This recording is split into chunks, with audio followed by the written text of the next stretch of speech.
Hello everyone, मैं आदिल आप सभी का हमारे यूट्यूब चैनल आदिल मैथ पर स्वागत करता हूं।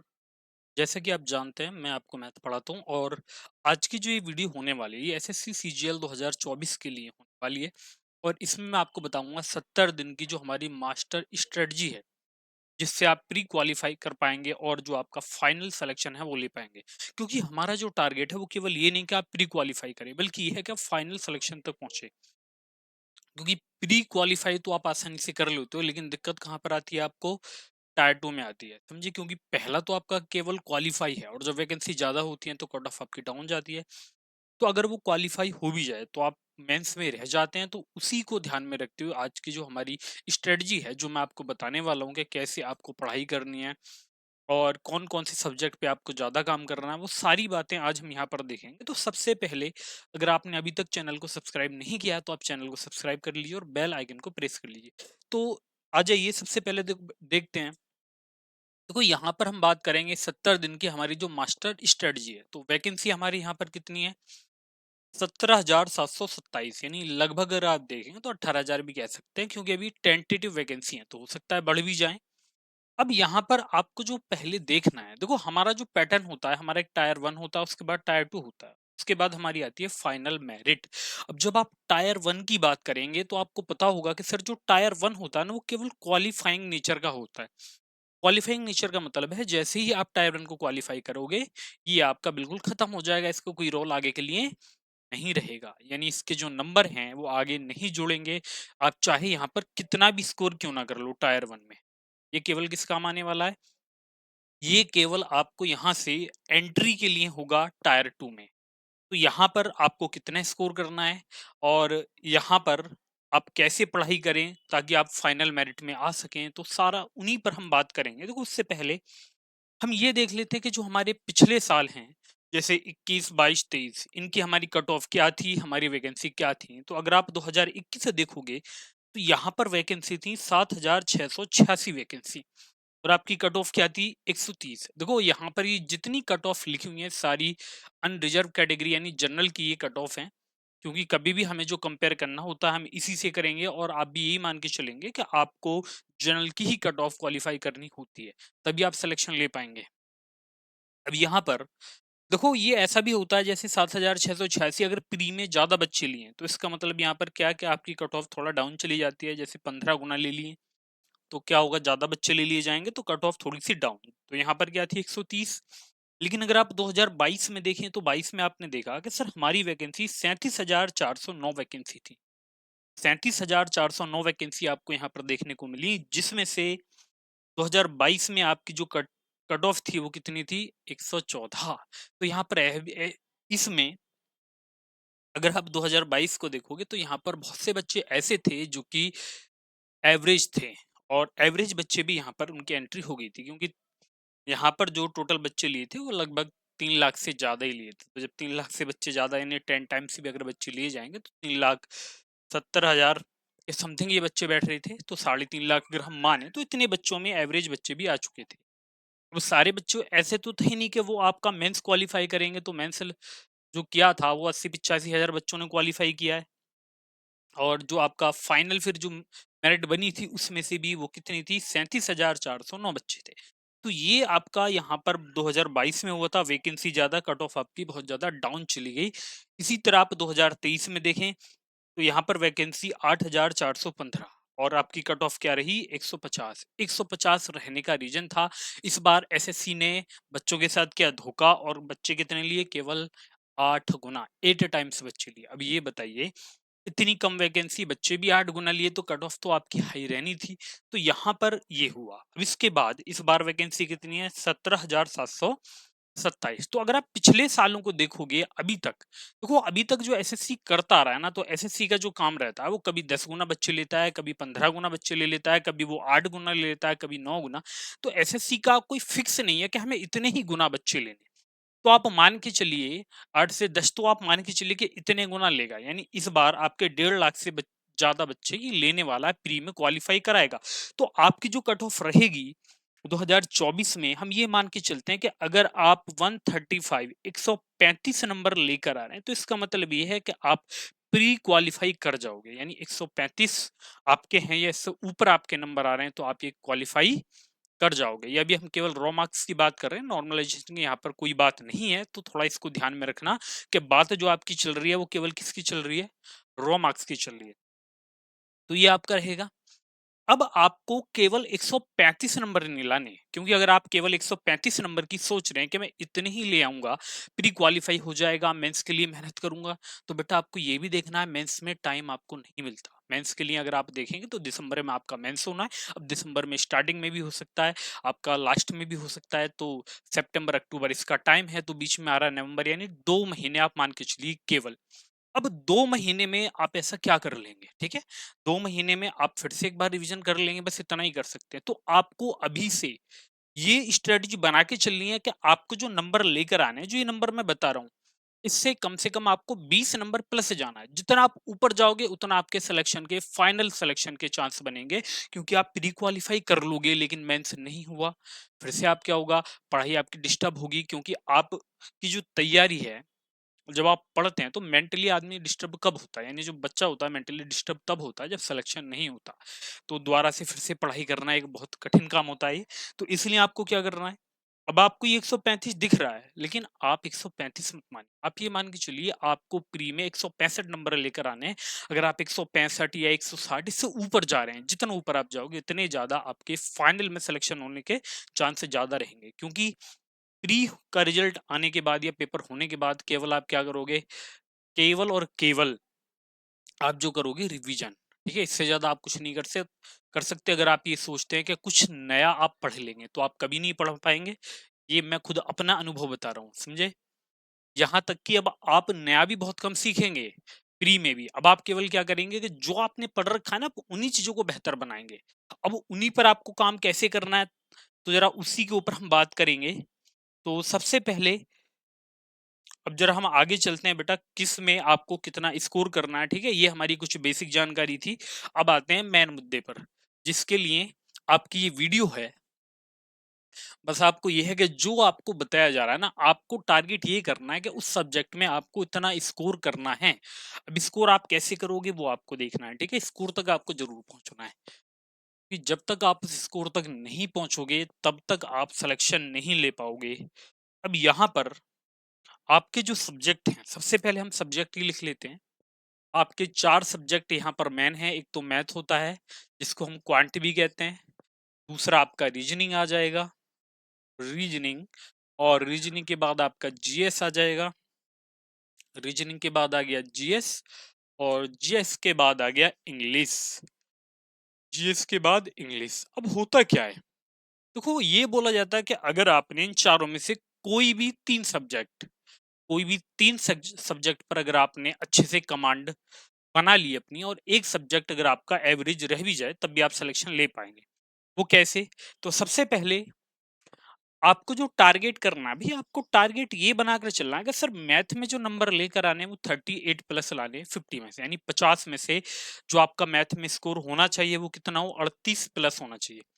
रीजनिंग में आपका स्कोर कितना हो, अब रीजनिंग में स्कोर होना चाहिए आपका 42 प्लस, यानी 42 प्लस नंबर आपके रीजनिंग में आने जरूरी हैं। और अगर हम जीएस की बात करें तो जीएस में आपके कम से कम 28 नंबर हों, और इंग्लिश में आपके नंबर हों कम से कम 40। ये आपके 4 हैं। अब आप जरा इनको ध्यान से देखें, देखो मैंने एक ये बॉटम लाइन आपको बताई है, बॉटम लाइन यानी आपको कम से कम इस रेंज में स्कोर लेकर आना है, यानी इससे ऊपर आपको कोशिश करनी है कि आप मैथ में 38 प्लस लाएं, आप रीजनिंग में 42 प्लस लाएं, आप जीएस में 28 प्लस लाएं, आप इंग्लिश में 40 प्लस लाएं। तो लाओगे कैसे, बात तो उसी की होगी सारी। अब ये मैंने आपको बता दिया, फिर मैंने आपसे ये भी कहा, देखो अगर आप इन सभी को जोड़ोगे ना तो बेटा आपका जो टोटल स्कोर आएगा ना, अगर हम टोटल स्कोर यहाँ पर देखेंगे तो ये हमारा स्कोर आएगा 148। कितना आ जाएगा, 148 आएगा। कितना आ गया, 148। तो ये मिनिमम है, समझे, 148 मिनिमम मैंने बताया कि आपको कम से कम इतना करना है। अब ज्यादा से ज्यादा कितना करोगे वो आपके ऊपर है। तो ज्यादा से ज्यादा तो ये कि जितना आप एक्स्ट्रा जाओगे, इससे आप 10 नंबर 20 नंबर या 15 नंबर जितना आप एक्स्ट्रा करोगे वो आपके लिए प्लस पॉइंट होता चलेगा। तो इसलिए आपको एक तो ये बात ध्यान रख के चलनी है कि आपको जो मॉक टेस्ट आप दोगे तो उनमें आप एनालिसिस करोगे कि किस में कितना स्कोर आ रहा है, कहाँ पर आपको लग रहा है कि यहाँ पर अभी कमी है, या आपको सुधार करना है, तो इतना स्कोर आपका आना जरूरी है। बस थोड़ा इतना हो सकता है कि जीएस में थोड़ा कम हो जाएगा तो इन तीनों में आपका बढ़ जाए, थोड़ा इंग्लिश में कम हो जाएगा तो जीएस रीजनिंग मैथ में आपका स्कोर अच्छा होना चाहिए। बस इतना रखिएगा, यानी इधर उधर कर सकते हैं, लेकिन ऐसा कभी मत सोचना कि 3 आपने बहुत अच्छे कर लिए, एक आपने बिल्कुल ही नहीं किया। उसमें भी आपको एवरेज स्कोर करना होगा। एवरेज का मतलब ये है कि आपको 50% प्लस मार्क्स लाने ही लाने। जैसे अगर आपका जीएस है तो 25 प्लस इसमें भी आपको बनाने हैं, समझे? इतना आपको जरूर करना है। अब यहाँ पर इनको देखेंगे आप लोग पढ़ोगे कैसे। देखो आपके पास दिन बचे 70। जैसे मैथ पर हम आ गए, अब आप 70 दिन में मैथ में क्या कर सकते हैं, क्योंकि आपको पता है सर मैथ का सिलेबस बहुत ज्यादा होता है। आखिर 70 दिन में कवर तो होगा नहीं, तो बेटा मैं भी आपसे यही बोल रहा हूँ कि जब ये 70 दिन में कवर नहीं होगा तो फिर आप क्या करेंगे। तो कुछ ऐसा जुगाड़ आपको लगाना पड़ेगा कि आप कम समय में ज्यादा से ज्यादा पढ़ें। अब ये डिपेंड आपके ऊपर करेगा। देखो किस सब्जेक्ट को आप कितना टाइम देंगे वो आपका मैटर करता है, मैं इसमें नहीं बताऊंगा, क्योंकि टाइम का ऐसा होता है कि टाइम मैंने आपको बता दिया, आपका शेड्यूल कुछ था, आप कुछ कर रहे हैं, तो जो आपको बेटर लगता है टाइम आप उसके हिसाब से दीजिए। अगर आपका मैथ वीक है तो आपको ज्यादा टाइम देना है, अगर आपका मैथ स्ट्रांग है तो आपको कम टाइम देना है। कभी भी जो सब्जेक्ट आपका स्ट्रांग है उस पर ज्यादा टाइम मत देना, समझे? क्योंकि पेपर में इतना हाई लेवल के क्वेश्चन नहीं आते कि तो आपसे बिल्कुल ही पीएचडी करवाएगा, बल्कि जो आपके क्वांट के आपने प्रीवियस ईयर देखे ना वही क्वेश्चंस आपके आते हैं। तो यहाँ पर मैथ हो गया आपका, मैथ के बाद यहाँ पर रीजनिंग आ जाएगी, मैथ के बाद रीजनिंग, और रीजनिंग के बाद हम आ जाएंगे जीएस पर, और जीएस के बाद आती है इंग्लिश। देखो आपको मैं जो बता रहा हूँ ना ये काम आपको करना है। अब कैसे करोगे उसके भी अलग अलग तरीके होते हैं। सबसे पहले मैथ, देखो मैथ में आप सबसे पहले ये देख लेंगे कि जो टोटल आपके चैप्टर हैं, तो टोटल अगर आप चैप्टर देखोगे तो आप देखोगे सर 30 से 35 होते हैं। कितने चैप्टर हैं ये? 30 से 35 चैप्टर आपको यहाँ पर ये देखने को मिल जाएंगे। जब ये 30 से 35 चैप्टर आपको मिलेंगे तो इनमें जो भी आपकी थ्योरी होती है, यानी कहने का मतलब जो भी आपका कंसेप्ट होता है वो आपको डेली पढ़ने हैं। अब कंसेप्ट, क्योंकि मैथ में कंसेप्ट आपका एडवांस मैथ हो गया, एडवांस में ज्योमेट्री पूरी की पूरी आपकी कंसेप्चुअल होती है। उसके बाद आपकी मेंसुरेशन होगी, उसमें कंसेप्चुअल यानी फॉर्मूले बेस्ड वो होती है। उसके बाद आपका एल्जेब्रा हो गया, ट्रिगोनोमेट्री होगी, कोऑर्डिनेट ज्योमेट्री हो गई, और अर्थमेटिक भी आपका कंसेप्चुअल ही होता है। तो आपको डेली एक तो आपके जो कंसेप्ट हैं उस पर काम करना है, दूसरा आपको काम करना है PYQ यानी प्रीवियस ईयर पर काम करना है। ये आपको जरूर करना है, ठीक है? नया कुछ ट्राई मत करिए, बल्कि क्या करना है कंसेप्ट और PYQ। अब कंसेप्ट का ऐसा है, देखो मैं भी आपको कुछ यहाँ पर कराऊंगा। जैसे मैं भी आपकी बहुत जल्द क्लास स्टार्ट करूंगा, 60 डेज में 60 दिन में 60 मैराथन आपकी मैं लगवाऊंगा। और उसमें जो आपके कंसेप्चुअल हैं हर टाइप के कुछ कुछ क्वेश्चन लेकर इंपोर्टेंट जो एसएससी में पूछे जाते हैं वो मैं आपको कराने वाला हूँ। तो यहाँ पर कंसेप्ट आपको करना है प्लस PYQ करना है, क्योंकि मैथ आपका कंसेप्ट अगर आपके स्ट्रांग है तो केवल आपको प्रैक्टिस करनी होती है, और आपके मैथ में बटे में से बटा स्कोर आ सकता है, समझे? और आसानी से आ जाता, मैथ में कोई बड़ी बात नहीं है। लेकिन अगर हम यहाँ पर बात करें कंसेप्ट और PYQ, और एक आपके मॉक टेस्ट होते हैं। अब मॉक टेस्ट में आप क्या करते हैं भाई, मिक्स क्वेश्चन लगाते हैं। अब जैसे डेली आप या तो 25 क्वेश्चन मिक्स करिए मैथ के, ये काम आप जरूर करना। जैसे अगर आपने मैथ को पढ़ रखा, अगर बिगनर हैं तो ये काम आप वीक में एक दिन करिए। लेकिन अगर आप पहले से मैथ पढ़ चुके हैं, पूरा आपने कर लिया, तो कंसेप्ट कंसेप्ट और PYQ के साथ आप 25 क्वेश्चन मिक्स भी कर लेना। इससे ये होगा कि आपके सारे चैप्टर का रिवीजन हो जाएगा। यही काम आपको रीजनिंग में करना है। अब रीजनिंग में भी जो हमारे होते हैं ना, इसमें भी बेटा कंसेप्ट होता है एक तो, इसमें कंसेप्ट होता है, दूसरा हमारा PYQ होता है। क्योंकि रीजनिंग में कंसेप्ट के साथ साथ जो आपके रिपीट क्वेश्चन होते हैं वो PYQ यानी प्रीवियस ईयर के होते हैं। अब आपने देखा होगा कि आपको ना सबसे ज्यादा रीजनिंग में दिक्कत आती होगी सीरीज वाले क्वेश्चनों में, कोडिंग कोडिंग में आती होगी, या जो आपके मिसिंग नंबर होते हैं यानी लुप्त पद होते हैं उसमें आती होगी। तो इन चैप्टरों को आपको अलग से थोड़ा ज्यादा टाइम देना है, क्योंकि पेपर में बस यही गलत नहीं करके आने, समझे? आप इसी में फंसते हैं, बाकी तो आप कर लेते हैं। और इसके बाद आपको रीजनिंग के भी 25 करने होंगे बेटा, मिक्स क्वेश्चन आप करेंगे, यानी सारे चैप्टरों के मिलाकर। तो यहाँ पर भी आप डेली 25 करिए, यहाँ पर भी आप डेली 25 करिए। अब आते हैं हम अपना जीएस पर। देखो जीएस में क्या होता है, जीएस में आपको पता है सर थ्योरी होती है, हाँ जी होती है नहीं, अब थ्योरी जैसे आपकी हिस्ट्री, ज्योग्राफी या पॉलिटी हो गया, आपका इकोनॉमिक्स हो गई, स्टैटिक जीके हो गई, कंप्यूटर हो गया, जनरल साइंस हो गया, सारी थ्योरी वाले चैप्टर है। तो आपको आधा समय जो देना वो देना थ्योरी पर, क्योंकि थ्योरी जब तक आपको नहीं आएगी आप क्वेश्चन नहीं बना पाओगे। तो आधा समय किसको दोगे? आधा समय आप थ्योरी में दोगे और आधा समय जो आप लगाओगे थ्योरी के अलावा वो आपको देना पीवाईक्यू यानी प्रीवियस ईयर क्वेश्चंस। तो जितने भी आपके टीसीएस ने या फिर कोई भी आप बुक ले लेना मार्केट से, बुक बहुत सारी मिलती है, जैसे आपके घटना चक्र की एसएससी सामान्य धन के नाम से बुक आती है, उसमें एक्सप्लेनेशन भी दिया होता है, बेस्ट बुक मैं उसे मान के चलता हूँ। और भी काफी बुक हैं जो आपको मार्केट में मिलेंगी जीएस की। तो आप कोई भी एक बुक यहाँ से लेकर चलिए और आपको क्या करना है कि आपको आधा समय देना है थ्योरी पर, आधा समय देना है पीवाईक्यू पर। यहाँ पर मिक्स वगैरह क्वेश्चन चाहो तो आप लगा लो, वरना जब आप मॉक टेस्ट लगाओगे तो वहां पर ये क्वेश्चन आप कर ही लोगे, समझे? वहां पर आप ये बनाओगे, वहां पर ऐसा कोई इश्यू है नहीं। तो ये काम आपको जीएस में करना है, ये काम आप 70 दिन करिए, यानी जब तक आपका प्री का पेपर होता है आपको पता लगेगा कि आखिर किस तरह से आपको सुधार देखने को मिलेगा। लेकिन करना है आपको, ये नहीं केवल वीडियो देखेंगे कि सर अब तो वीडियो देख ली हमने 70 दिन में, कैसे हमें प्री क्वालिफाई करना है। तो इन बातों से जरा हट के आपको यानी बच के चलना है और आपको सीधा क्या करना है, पढ़ाई करनी है, समझे? वीडियो देखने के बाद सीधा पढ़ाई से लग जाइए। अब आपको कैसे पढ़ाई करनी है, सबका टाइम आप अपने हिसाब से फिक्स करिए। जैसे आप 8 से 10 घंटे पढ़ पा रहे हैं या 10 घंटे पढ़ पा रहे हैं, 10 से ज़्यादा तो मैं मानता नहीं कि आप पढ़ पाओगे, 8 से 10 काफ़ी होता है, तो उसी में आपको अपना टाइम फिक्स कर लेना है। अब इंग्लिश को अगर आप देखोगे तो इंग्लिश को आप 3 सेक्शन में बाँट लेना। अब 3 सेक्शन आपके, पहला आ गया वोकैब। देखो वोकैब आपकी जो प्री में आती है, अगर आप प्री में देखोगे ना तो 50 में से 20 नंबर की वोकैब आएगी। और 50 में से जब 20 नंबर की वोकैब आएगी तो इसका मतलब 40% आपकी वोकैब आती है जी। कितना आएगी? 40%।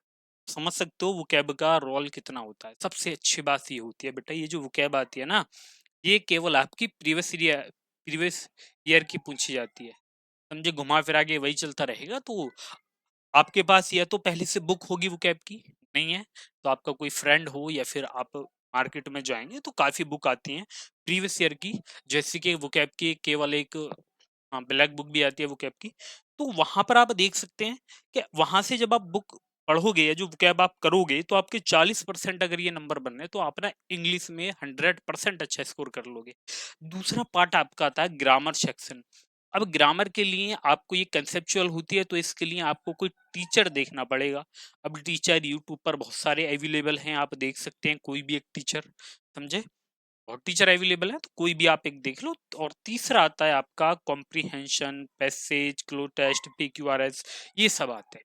अब ये 3 पार्ट आपके हो गए। इनमें अगर आप वोकैब, ग्रामर और कॉम्प्रिहेंशन, इन पे आपको काम करना। तो कॉम्प्रिहेंशन के लिए देखो, कोई कहेगा आपसे कि न्यूज़पेपर पढ़िए, कोई आपको बताएगा न्यूज़पेपर। अब जो ये न्यूज़पेपर है बेटा, नाम भी मैं आपको बताता हूँ, आपको पढ़ना है टाइम्स ऑफ इंडिया।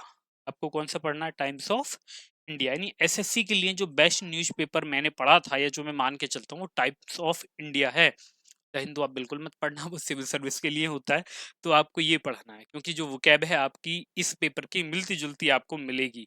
तो आपको ये भी देखना है कि आपको क्या पढ़ना है। दूसरा, मान लीजिए आपको न्यूज़पेपर नहीं पढ़ना है, तो फिर आपको करना क्या है कि ये जो कॉम्प्रिहेंशन होते हैं आपके, क्लोज टेस्ट होते हैं और पीक्यूआरएस होते हैं, तो इसके लिए आप जो प्रीवियस ईयर के पेपर होंगे ना उनमें जो आए हुए हैं डेली आप उनको लगाइए। अब डेली आप उनको लगाएंगे, जैसे आप कर लेना यहाँ पर कि आपको पीक्यूआरएस लगाने हैं, पीक्यूआरएस लगाने हैं 20, आपको क्लोज टेस्ट लगाने हैं 2, 2 आप क्लोज टेस्ट लगाइए। उसके बाद जो हमारे अनसीन पैसेज आते हैं, यानी जो पैसेज आते हैं उसको भी आप 2 लगाइए। तो डेली आप ये काम कर सकते हैं, तो इससे भी आपको ना बहुत ज्यादा इंप्रूवमेंट मिलेगा। समझे? मैं वो चीज बता रहा हूँ जो बच्चा बिल्कुल ये कहता है कि सर इंग्लिश नहीं हो पा रही है हमसे, तो आप ये काम करके देखिए जो मैं आपसे बोल रहा हूँ। यहाँ पर जब आप वोकैब पढ़ेंगे ना तो वोकैब को भी सेक्शन में बांट लेना, जैसे आपके सिनोनियम, एंटोनियम्स, इडियम्स और वन वर्ड सब्स्टिट्यूशन। वहां पर टारगेट रखिए कि आपको डेली हर एक सेक्शन से 50 वर्ड क्या करना है आपको। जैसे 50 सिनोनियम आपको रिवाइज करने, 50 एंटोनियम रिवाइज करने, ऐसी 50 आपको इडियम्स और 50 आपके वन वर्ड सब्स्टिट्यूशन ये आप करोगे। अगर आपने ये काम 70 दिन कर लिया, तो आप 100% अपना सिलेक्शन ले जाओगे और फाइनल सिलेक्शन लोगे, ये नहीं केवल आप प्री क्वालीफाई करोगे। तो इसलिए जो बातें मैं आपको बता रहा हूँ, इनको आपको फॉलो करना है, केवल सुन के रहना नहीं है, क्योंकि जब तक आप कोई भी चीज़ अपनी लाइफ में इम्प्लीमेंट नहीं करोगे, तब तक उसका कोई फ़ायदा आपको नहीं मिलेगा। केवल वीडियो देखने से या कमेंट करने से या अपनी प्रॉब्लम बताने से आपको उसका सॉल्यूशन नहीं मिलेगा। अगर फिर भी आपको लगता है कि सर हमें कुछ और भी आपसे पूछना है, तो बेटा उसके लिए वैसे तो आप लोगों का दिमाग काम करता नहीं है, तो ये मेरा नंबर है 8057287526, केवल व्हाट्सएप आपको करना है, ठीक है? इस पर आप मैसेज कर सकते हैं। अगर आपको कोई भी बुक्स वगैरह के बारे में जानकारी लेनी है कि सर कौन सी बुक लेनी है, या आपको वोकैब, जीएस जो भी, तो आपको मैं यहाँ पर प्रॉपर गाइड करूँगा हर एक तरह से। कोई भी आपको प्रॉब्लम होती है मुझे बताइए, मैं आपके साथ हूँ। बस ये कि आप लोग सिलेक्शन लें, बस मैं यही चाहता हूँ। तो आपसे बहुत जल्द मुलाकात करते हैं हम अपनी नेक्स्ट क्लास में। बाकी देखो मैं खुद मैथ पढ़ाता हूँ, तो आप देख सकते हैं मेरी वीडियोस, ठीक है? आपको अच्छा लगे तो आप अपने दोस्तों वगैरह सभी को बता सकते हैं। तो मिलते हैं आपसे जल्द ही एक नई क्लास में, तब तक के लिए सभी को धन्यवाद।